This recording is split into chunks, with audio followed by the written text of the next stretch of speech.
অনেককেই বলতে শোনা যায় যে বাংলাদেশ আওয়ামী লীগের সঙ্গে আপনাদের একটি বিশেষ সখ্যতা রয়েছে, যেখানে অন্যান্য দল জনসমাবেশের অনুমতি পায় না, সেখানে আপনারা মহাসমাবেশের অনুমতি পেয়ে যান।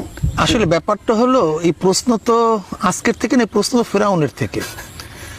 যখন মুসা আলাইহিসসালামের সামনে সমস্ত জাদুকর আত্মসমর্পণ করলো এবং সেজদায় পড়ে গেল, ঈমান আনছে, তখন ফেরাউন সাধারণ কিফতিদেরকে ফিরিয়ে রাখার জন্য, জনগণকে তাদের মোটিভকে ঘুরিয়ে দেওয়ার জন্য ফেরাউন নব কৌশল আবিষ্কার করছে। কি বলল?